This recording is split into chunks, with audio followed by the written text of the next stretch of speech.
नमस्कार। सभी छात्रों का स्वागत है।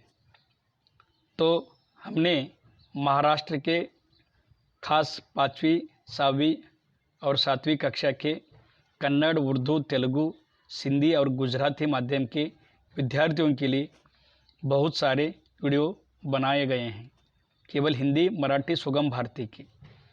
तो आप इसका लाभ उठा सकते हैं। तो आज हम इस वीडियो में कक्षा 7वीं यानी छठी विषय हिंदी, कन्नड़ माध्यम, तो यहाँ पे लिखा है, तो उर्दू, तेलुगु, सिंधी, गुजराती माध्यम के लिए भी उपयोगी हो सकता है। दूसरी इकाई पाठ तीसरा भाषा की और पन्ना क्रमांक 27।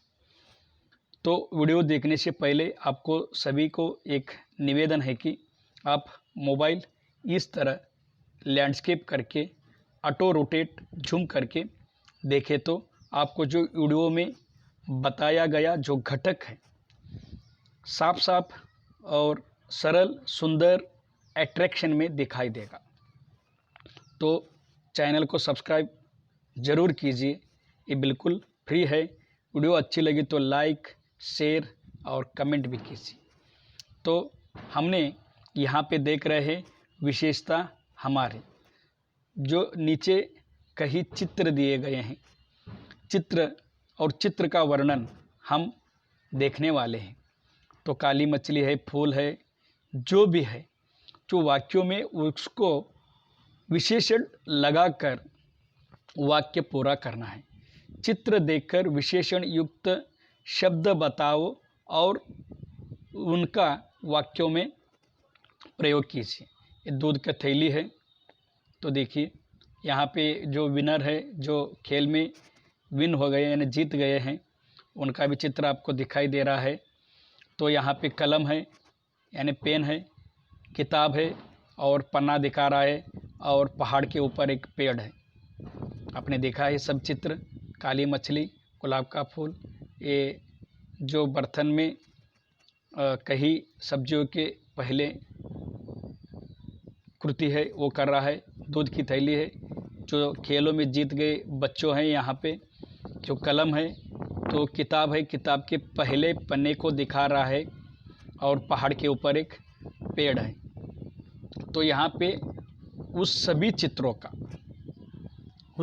का यानी आपने जो देखा वह सभी चित्रों का हम विशेषण लगाकर वाक्य बनाने वाले हैं।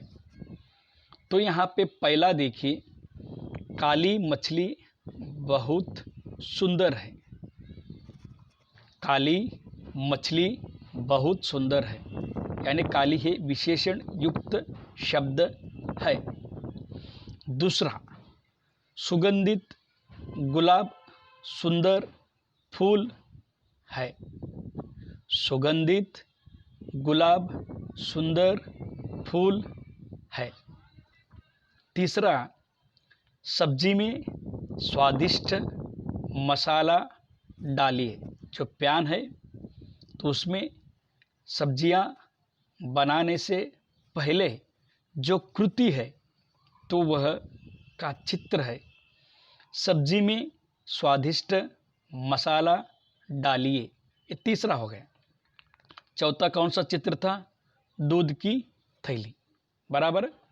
तो चौथा देखिए, 1 लीटर दूध की थैली है। तो पांचवा देखिए, 3 विजेता दिखाई दे रहे हैं। 3 विजेता दिखाई दे रहे हैं। 7वां देखिए, लिखने के लिए 10 पेन है। लिखने के लिए 10 पेन है। तो उसके बाद देखिए 7वां, एक व्यक्ति पृष्ठ का पहली परिच्छेद दिखाता है। एक व्यक्ति पृष्ठ का पहला परिच्छेद दिखाता है। तो 8वां देखिए, पर्वत पर बड़ा वृक्ष है। तो हर एक वाक्य में जो अंडरलाइन किए हुए शब्दों को देखिए, काली ये विशेषण युक्त शब्द है। सुगंधित यानी गुलाब को सुगंधित इसका विशेषण लगाया गया है। सब्जी स्वादिष्ट इस विशेषण से जुड़ा है। जो दूध की थैली है 1, 2, 3 ऐसा विशेषण लगाकर वाक्य बनाए गए हैं। 3 विजेता दिखाई दे रहे हैं। लिखने के लिए 10 पेन है, एक विशेषण है। एक व्यक्ति पृष्ठ का पहला, तो पहला ये विशेषण शब्द है। पर्वत पर वृक्ष है, इतना ही नहीं बड़ा वृक्ष है, तो विशेषण युक्त शब्द है। तो यहाँ पे देखिए भाषा की ओर विराम चिन्ह रहित अनुच्छेद में विराम चिन्ह लगाओ। तो विराम चिन्ह बहुत महत्व की जो चिन्ह है, तो इस चिन्ह से हम वाक्यों के अर्थ समझ ले सकते हैं। अगर चिन्ह ही नहीं लगाया तो अर्थहीन वाक्य हो सकता है। तो यहाँ देखिए, काबुली वाला ने पूछा, बिटिया अब कौन सी चूड़ियाँ चाहिए?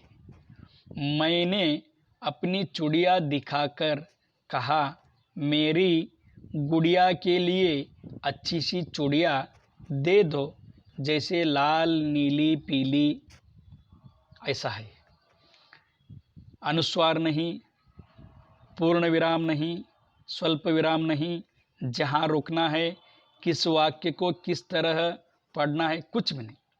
तो उत्तर में देखिए, ये हमको लिखना है। काबुली वाला ने पूछा, बिटिया, तो यहाँ पे थोड़ा सा रुकना, बिटिया अब कौन सी चूड़ियाँ चाहिए? तो सवाल है, प्रश्न चिन्ह दे। बिटिया अब कौन सी चूड़ियाँ चाहिए? तो उद्गारवाचक चिन्ह दे, डबल अवतरणिक चिन्ह। मैंने अपनी गुड़िया दिखाकर कहा, मेरी गुड़िया के लिए अच्छी सी चूड़ियाँ दे दो। यहाँ रुकना चाहिए। मेरी गुड़िया के लिए अच्छी सी चूड़ियाँ दे दो, जैसे लाल, नीली, पीली। तो ये वाक्य बराबर हो गए। तो ऊपर के वाले की जो लाइनें हैं, तो यहाँ पे रुकावट ठहरने के लिए सवाल कहाँ करना है, कुछ भी नहीं था। तो नीचे वाले लाइन में व्यवस्थित लेखन करके हमको दिखाई दिया है। आप इसको ध्यान देकर व्यवस्थित लेखन कीजिए। उसके बाद यह स्क्रीन आपको दिखाई देगा। यहाँ पे लिखा, सोचो और चर्चा करो। यहाँ पे लिखा है, यदि प्राणी नहीं होते तो, यदि प्राणी नहीं होते तो जानवर, कुत्ता हो, बिल्ली हो, भैंस हो, बकरी हो, गाय हो, जो भी हो, यदि प्राणी नहीं होते तो सौरमंडल का सबसे सुंदर ग्रह पृथ्वी भी मंगल ग्रह तथा चंद्रमा के समान होती। मंगल, चंद्र ये ग्रह आपने देखा है। तो यहाँ पे बताया गया है कि इस सौरमंडल में अंदर सूर्य की जो मंडल है, जो ये वहाँ पे सब ग्रह है, बुध, शनि, नेपच्यून, प्लूटो, यूरेनस, गुरु, शुक्र, जो भी है, तो सबसे सुंदर ग्रह पृथ्वी भी मंगल ग्रह तथा चंद्रमा के समान होती थी।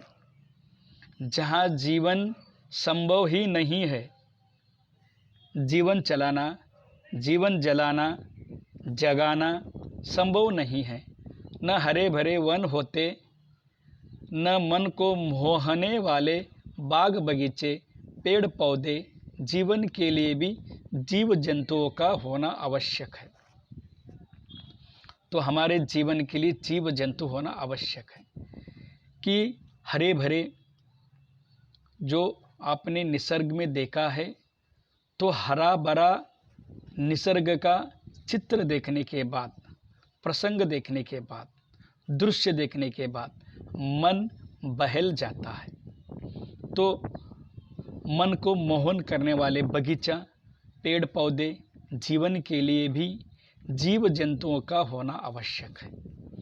जीव जंतुओं के कारण ही मानव सभ्यता का विकास हो सकता है। जीव जंतु होने के कारण ही मानव की जो स्वभाव की सभ्यता है तो वह विकास हो सकता है, वृद्धिंगत हो सकता है, बढ़ सकता है। अगर जीव जंतु नहीं रहे तो मानव की जो सभ्यता का विकास नहीं हो सकता।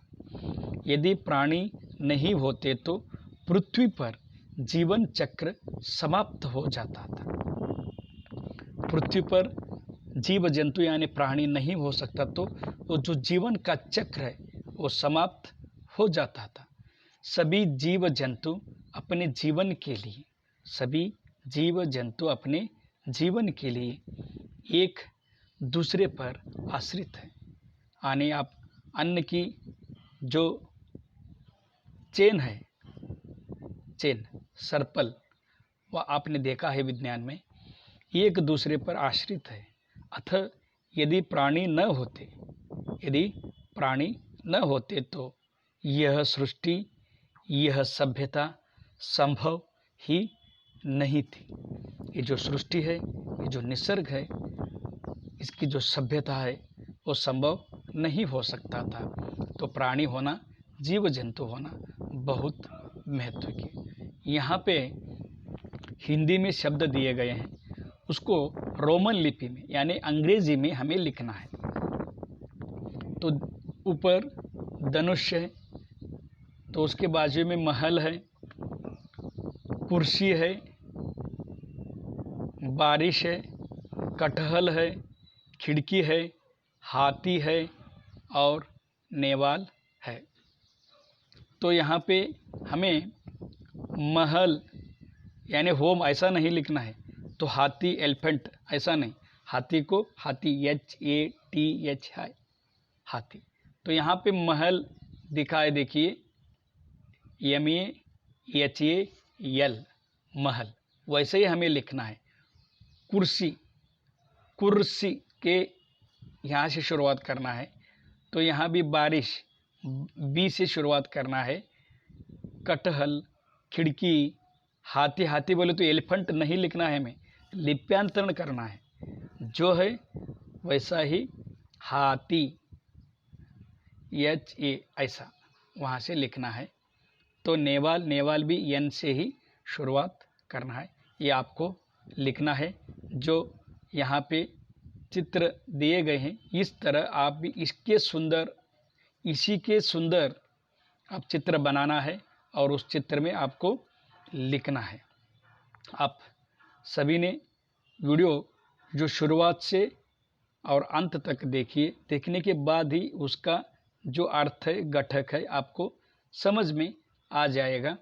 तो आपने वीडियो देखा है, तो इस वीडियो सभी आपके महाराष्ट्र के कन्नड़, उर्दू, तेलुगु माध्यम के लिए छात्रों को बनाया गया है। तो मैंने इससे पहले बताया गया कि मोबाइल लैंडस्केप यानी ऑटो रोटेट झूम करके देखिए, तो उस देखने के बाद आपको वीडियो की में जो घटक दिया है वह बड़े साइज में सुंदर स्पष्ट दिखाई देगा। तो इस वीडियो को यहीं पे विराम देता हूँ। जय हिंद, जय महाराष्ट्र, जय कन्नड़ांबे, बहुत बहुत धन्यवाद।